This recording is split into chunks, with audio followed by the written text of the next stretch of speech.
This week, how a leading chewing gum brand is using Twitter to reach its consumers. ENCA.com goes live as the brand now brings you news on the move. And the famous Give That Man a Bells campaign moves in a new interactive direction. The first and last word in brand communication. Welcome to Mags on Media.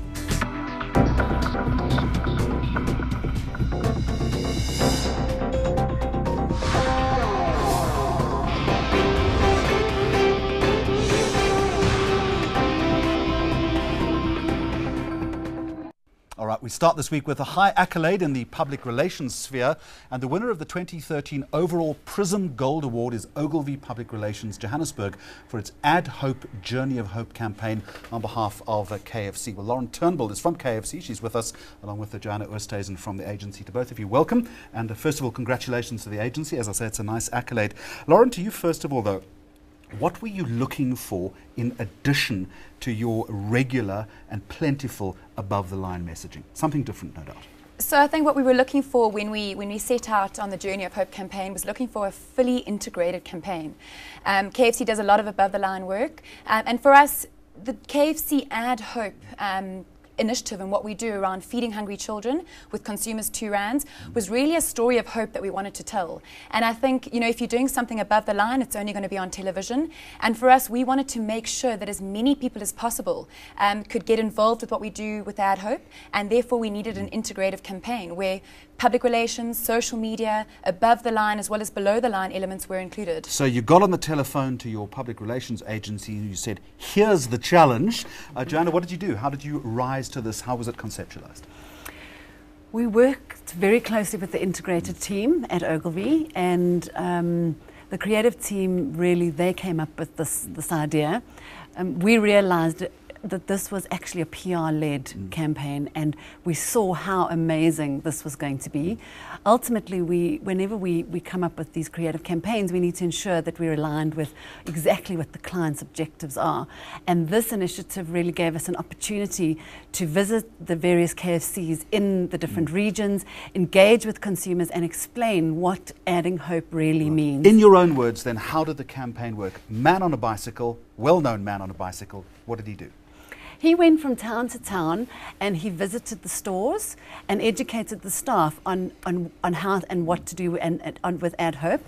He then went to various charities that have been selected by KFC, and he engaged with the children, and he had his meals with the children at the various charities. Lauren, important that someone like Riaan Manser actually bought into this whole thing. What were your expectations of him? Well, I think firstly the Journey of Hope was one where we needed an extreme adventurer. It was a 4,100-kilometre bicycle ride from Cape Town to Johannesburg on limited calories. I suppose you two followed in a car. You weren't on bicycles, were you? So no, limited calories. Limited calories. And I think what we wanted him to do was to highlight how when you don't have access to the correct nutrition, things like that are actually more difficult than expected. And many of the kids in our charities don't have access to nourishment. So reading, learning, being educated is a lot harder than it seems. And so he was living and breathing it every day. I mean, it was an arduous ask. Every day for 6 weeks. He got on that bike, and what he did was he actually spelt out the word hope across the South African continent, riding from Cape Town to Johannesburg. And remember, South Africa is not a very flat place. There are lots of escarpments and plateaus. And thanks for the reminder. Yeah, yes. So he needed to make sure that what he was doing was something that he was passionate about as well in joining the Journey of Hope. Joanna, logistically, was this a difficult thing to organise? It was. But really for us, we were mainly responsible for all the various communication channels, and we had a full team that went on the road for 7 weeks.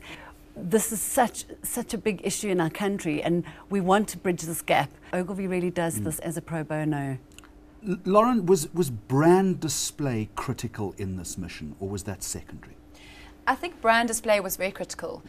You know, Add Hope is something that KFC has adopted, and we use our stores to actually raise funds. So it's important that when people know that KFC is creating and bringing the Add Hope campaign to life, that brand needs to be there, because people know that when they come into the stores and they're purchasing a meal, they can add 2 rand to Add Hope. So very critical that people know Add Hope is a part of what KFC does. It's our brand purpose, and we want to make sure that we give back to the communities that actually come and purchase from our stores. cause. And Joanna, I presume this is a public relations, almost it's a media dream, because every single day over a period of 6 weeks there was something new, no doubt, to report. Absolutely, Yeah. and that's what's so magical about this campaign, is that we were communicating on a national level, regional level, and then really in the communities. And the message was, it was clear that there was a message uptake because people were adding hope. The follow-up. It's worked very well. No doubt that there was national exposure. Is this a one-off, or can you actually follow something like this up? The beauty of the Add Hope initiative is that it has great longevity.